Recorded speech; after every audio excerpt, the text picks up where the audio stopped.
Soal Eyang Prabowo bohong, Eyang Prabowo ngibul, ya mau bilang apa lagi? Mungkin memang sudah tabiatnya seperti itu. Benar nggak sih?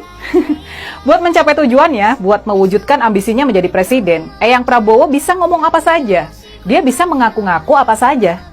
Makanya kita mestinya nggak aneh kalau di acara Mata Najwa di UGM tempo hari, Eyang Prabowo berani sesumbar kalau dua caleg Partai Gerindra yang dibilang oleh Mbak Najwa Shihab sebagai mantan narapidana korupsi, mereka berdua sudah dicoret dari daftar caleg.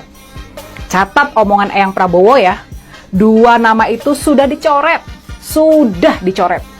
Tapi nyatanya, ya kita sudah bisa menduga apa yang sebetulnya terjadi.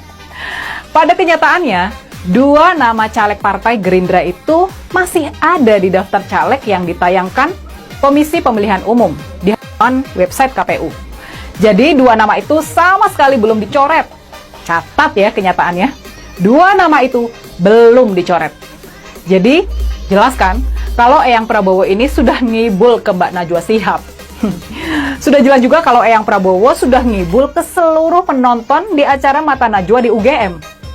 Eyang Prabowo juga sudah ngibul ke seluruh penonton acara Mata Najwa yang menonton videonya di kanal YouTube. Komitmen anti korupsi. Aku mau jawab dulu. Kenapa ada dua kader koruptor, Pak? Saya mau jawab. Silakan.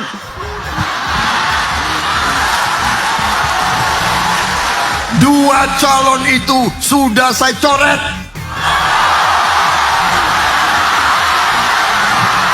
Anda akan mencoret. Sebentar, saya mau pastikan dulu. Saya mau pastikan. Sudah saya coret. Karena informasi ini belum dibuka ke publik. Anda katakan malam ini di Mata Najwa dua caleg itu akan Anda coret dari. Sudah saya coret. Sudah dicoret.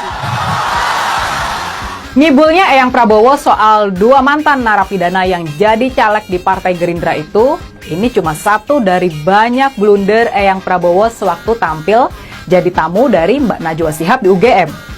Blunder lainnya yang juga sudah ramai dibicarakan oleh publik adalah sewaktu Eyang Prabowo dia nggak sanggup buat bicara di depan cermin, bicara kepada pantulan dirinya sendiri. Sikap Eyang Prabowo yang menolak melakukan refleksi diri tersebut menimbulkan banyak pertanyaan. Pasti ada masalah psikologis, sehingga dia ini nggak mampu sekedar bicara di depan cermin, bicara memberikan nasihat pada dirinya sendiri. Eyang Prabowo sepertinya memang cuma mau untuk didengar. Dia cuma mau bicara kepada khalayak, tapi dia tidak mampu buat mendengar. Nah, apakah mau kita kelak dipimpin oleh orang yang nggak sanggup buat mendengar? Catatan penting lainnya dari penampilan Eyang Prabowo di UGM adalah ketidaksanggupan dia buat menahan emosinya. Diberondong pertanyaan kritis oleh Mbak Najwa Shihab, sikap temperamentalnya langsung mencuat.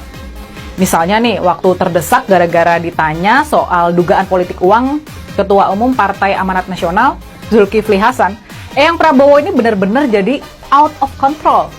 Dia nggak bisa menahan amarahnya, sehingga harus melakukan gerakan-gerakan tangan yang menari-nari. Mungkin, kemungkinannya ya, ini memang cara yang sudah diajarkan kepada Eyang Prabowo buat mengatasi emosinya yang meledak-ledak.